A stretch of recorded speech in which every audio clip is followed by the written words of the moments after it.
pagi dan salam sejahtera bagi kita semua. Pagi. Mahasiswa Psikologi Angkatan 2025 yang sudah mau dan menyempatkan waktunya untuk menjadi audiens di kelompok kami di hari ini. Dan saya juga mengucapkan banyak terima kasih kepada teman-teman kelompok saya yang sudah bekerja keras sehingga kami bisa mempresentasikan hasil diskusi kelompok kami di pagi hari ini. Kepada Sian Elionai untuk memandu ice breaking sebelum memulai materi. Kepada saudari silakan.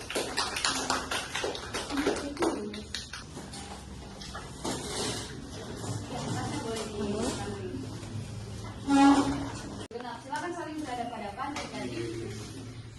Nah, jadi ice breakingnya kali ini untuk menguji konsentrasinya adik-adik. Apakah sudah siap untuk mendengarkan materi dari kakak-kakak? Ya, oh ya, agak di depan supaya kelihatan yang di belakang, Pak. Jadi adik-adik yang ada di sebelah kiri saya itu akan menjadi tim ganjil. Adik-adik yang di sebelah kanan akan menjadi tim genap. Instruksinya kalau saya sebutkan angka genap, oke, tangannya boleh saling ditaruh di depan ya. Agak silang. Jadi begini, sorry. Ya. Jadi kalau saya sebut angka genap, misalkan 20, yang genap di sebelah kanan toh, yang genap harus tarik tangannya supaya tidak ditangkap dari tim ganjil. Jadi ini menguji fokus dan kecepatan adik-adik. Bisa mau kita contoh dulu atau langsung mulai saja? Contoh dulu, oke. Ganjil genap 16. Oke, aman. Selanjutnya ganjil genap 13. Nah, ada yang kena tangkap 2. Oke, masih kurang fokus dan cepat ini. Satu kali lagi. Ingat fokus dan cepat. Ganjil genap 12. Oh, belum? Oke, satu kali lagi ya.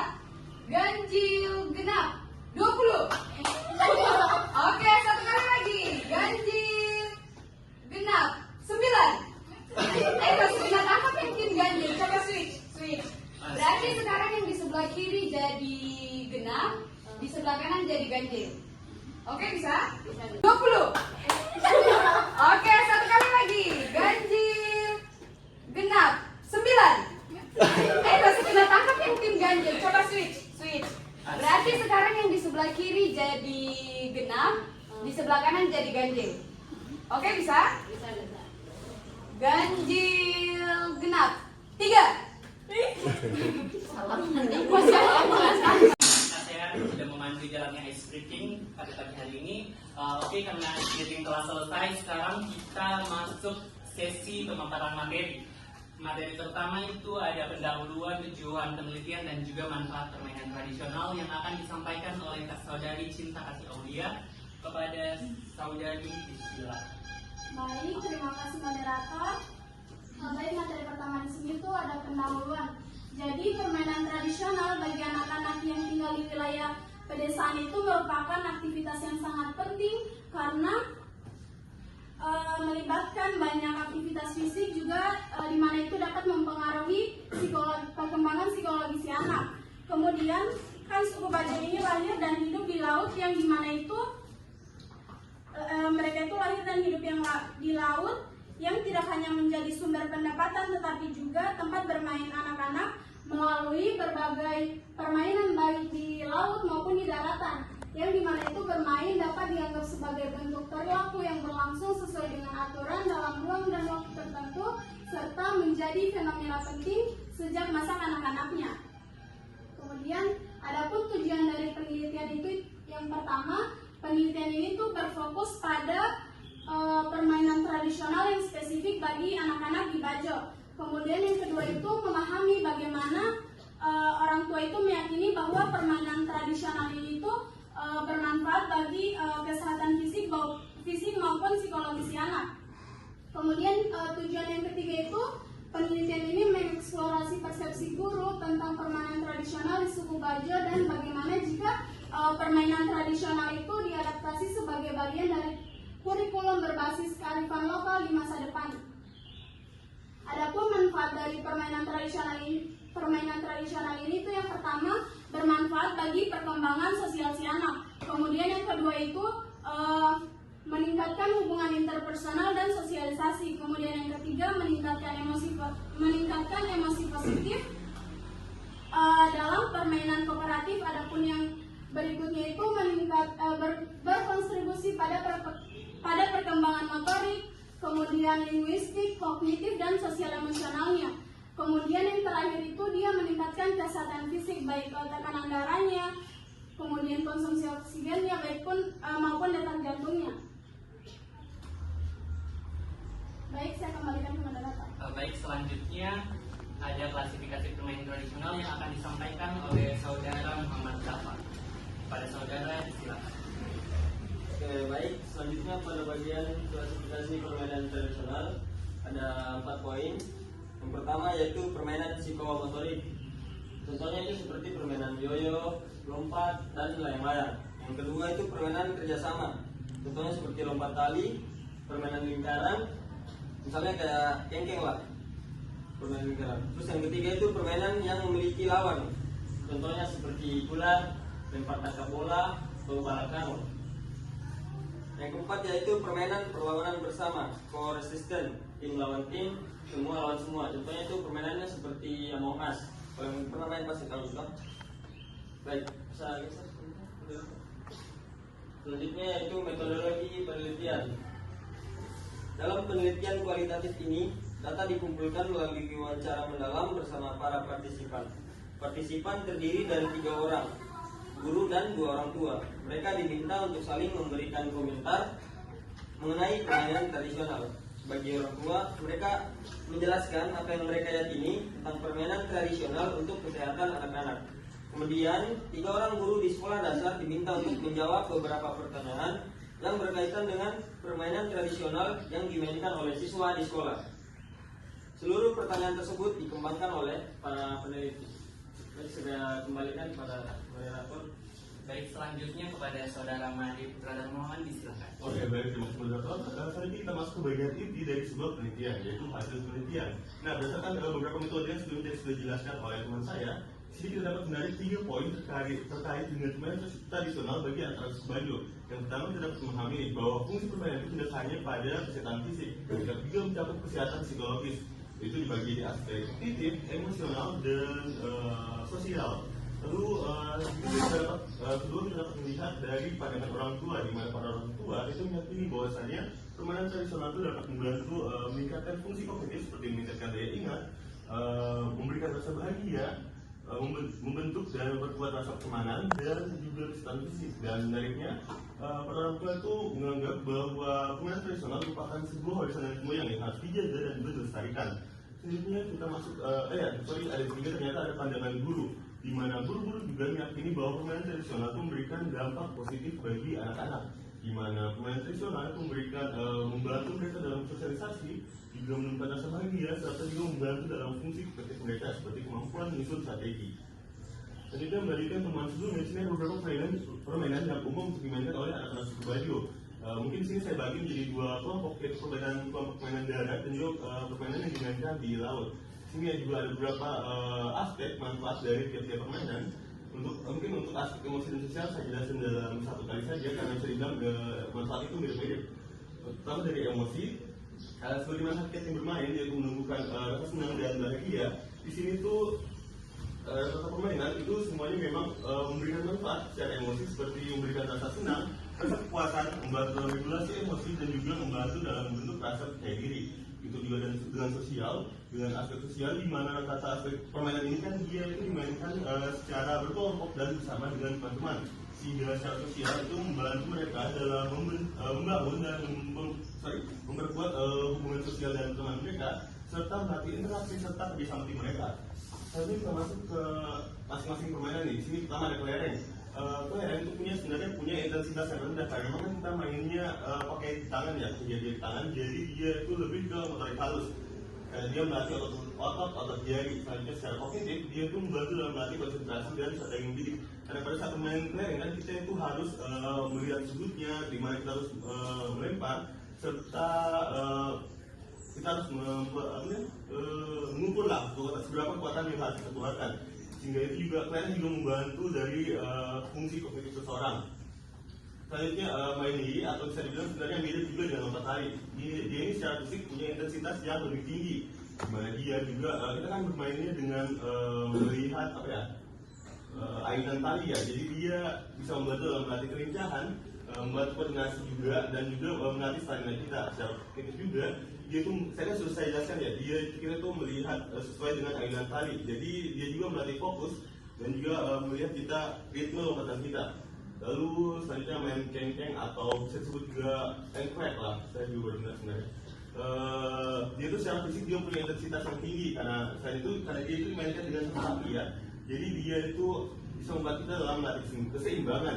Juga secara kognitif, main keng-keng itu bisa melatih kita dalam fokus, tapi kita harus menentukan kemana kita harus melompat atau kemana kita harus bergerak selanjutnya. Selanjutnya kita ada angle bunyi atau tetap obat.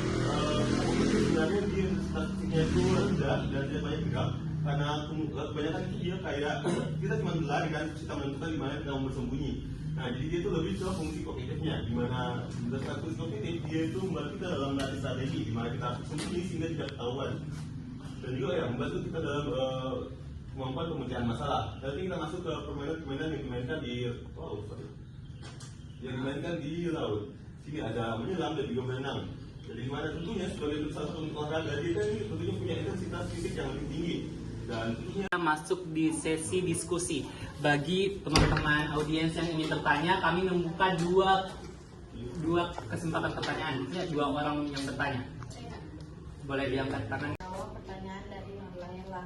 Jadi tentang bagaimana cara mempertahankan permainan tradisional dan dalam situasi sekarang.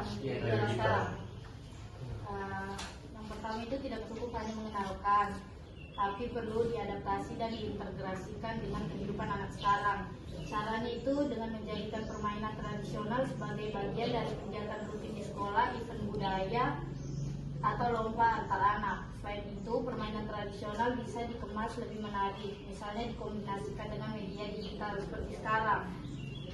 Itu seperti video, konten media sosial, atau edukasi interaktif agar tetap relevan dengan minat anak. Peran orang tua dan guru juga penting sebagai fasilitator yang secara aktif menciptakan kesempatan bermain sehingga anak tidak hanya bergantung pada gadget. Bisa kembalikan ke moderator. Baik, demikian jawaban dari saudari Cepi. Sebelum saya kembalikan kepada saudari penanya, saya kembalikan terlebih dahulu kepada anggota kelompok saya. Mungkin ada yang ingin menambahkan? Oke baik, saya ingin tambahkan sedikit. Sebenarnya ada juga salah satu cara yang sebenarnya sudah cukup jelas dijelaskan dalam video tersebut, yaitu memasukkan permainan tradisional ke dalam kurikulum. Sekian, saya kembalikan. Baik, terima kasih kepada saudara Made. Saya kembalikan kepada saudari penanya. Bagaimana atas jawabannya? Apakah sudah cukup atau akan disangka? Baik, terima kasih. Jawabannya saya terima dengan baik. Terima kasih kepada saudari Nurlayla. Selanjutnya, pertanyaan selanjutnya akan dijawab oleh saudari Musdalifah. Kepada saudari, silakan. Oke, saya akan menjawab pertanyaan nomor 2 yang diberikan oleh saudari Nopaulir. Pertanyaannya itu, menurut kalian faktor lingkungan apa yang paling berpengaruh dalam perkembangan anak di penelitian ini? Jadi faktor lingkungan yang paling berpengaruh itu menurut kami itu lingkungan sosial terdekat, terutama yaitu guru dan orang tua. Dalam guru, orang tua, sama teman sebaya melalui permainan tradisional ini. Kita bisa lihat sendiri di slide itu bahwa sesuai dengan teori ekologi yang di teori ekologis dari Bronfenbrenner. Bahwa lingkungan itu berperan penting dalam perkembangan kognitif, habis itu fisik, emosional, sosial, dan melalui permainan ini. Baik, demikian jawaban dari teman kelompok saya. Sebelum saya kembalikan kepada saudari penanya, saya kembalikan terlebih dahulu kepada teman kelompok saya. Apakah ada yang ingin menambahkan? Baik, kepada saudari Serni, silakan. Terima kasih moderator. Jadi izin menambahkan tadi, kalau dari yang disampaikan oleh rekan saya, poin pentingnya itu bahwa Yang paling berperan penting itu sosial terdekat seperti keluarga, orang tua atau teman sebaya. Kenapa kemudian ini menjadi penting? Begini, lingkungan yang pertama ditemui anak-anak itu kan pasti orang tua dan kayak sahabat terdekatnya. Kalau masih kayak di rentang usia SD begitu, dia baru mulai mau bermain bersama teman-teman sekolahnya dan sebagainya. Kenapa penting? Karena mereka yang pertama ditemui. Jadi kan di era sekarang banyak orang tua itu yang malas ribet. Kalau anaknya rewel di luar atau mungkin lagi minta sesuatu, kasih HP saja supaya cepat diam gitu. Ini yang jadi tantangan utama untuk orang tua dan lingkungan yang ditemui oleh si anak itu. Bagaimana dia bisa tetap berkembang tanpa betul-betul terpengaruh oleh gadget. Jadi bagaimana orang tua memberikan permainan pengganti begitu. Jadi bukan ikut bergantung kepada gadget supaya anak-anaknya ini tidak lagi rewel dan sebagainya, tapi bagaimana caranya dia kalau misal anaknya lagi rewel itu tidak langsung kasih gadget saja supaya dia mungkin bisa saja orang tua luangkan waktu untuk ikut bermain dengan anaknya, atau mungkin dikenalkan ke anak-anak yang memang juga tidak hanya kalau kan biasa ada itu anak TK atau anak SD yang kalau sudah rewel langsung pergi misalnya main itu, mungkin main berbi atau kalian mulainya ada juga yang mabar bikin TikTok. Bahkan anak SD pun itu biasa sudah ada yang main TikTok begitu, karena terbiasa dari rumah. Kalau misal tidak dituruti kemauannya, orang tuanya itu langsung kasih pakai saja dulu punya mama dan sebagainya. Akhirnya ketergantungan. Jadi di situ peran pentingnya orang tua, bagaimana mereka atur bentuk lingkungannya anaknya supaya tidak hanya terpapar teknologi tapi masih bisa berkembang lewat permainannya mereka sehari-hari. Karena bermain ini sangat penting untuk proses perkembangan dan pertumbuhannya mereka. Saya kembalikan kepada Bunda. Baik, terima kasih kepada saudari Sian atas tambahan jawabannya. Saya kembalikan kepada saudari penanya, apakah jawabannya sudah cukup atau akan ditambah? Terima kasih untuk kakak-kakak atas jawabannya, dapat saya pahami dengan baik. Oke, terima kasih. Libur harusnya kalian istirahat di rumah, tapi kalian sudah datang di sini. Semoga kalian datang di sini juga pulang bisa menambah wawasan dan pengetahuan kalian atas pemaparan materi dari kelompok kami. Dan kalian datang di sini itu sudah banyak membantu kelompok kami. Maka dari itu kami ada sedikit hadiah dari kakak-kakak kelompok 6 untuk adik-adik psikologi 2025. Dan saya sampaikan, jangan dilihat bentuknya, tapi lihat rasa ikhlas dari kami dan rasa terima kasih dari kami atas kesediaan dari adik-adik kalian yang sudah datang pada pagi hari ini. Mungkin dari teman-teman kelompok saya boleh dikasihkan waktunya.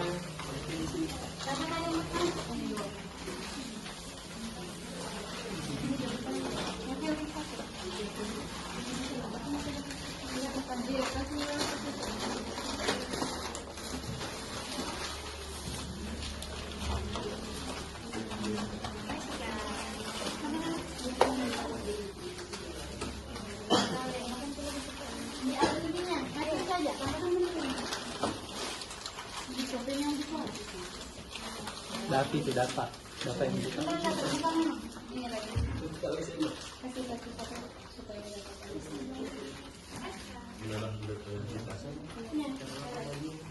Biar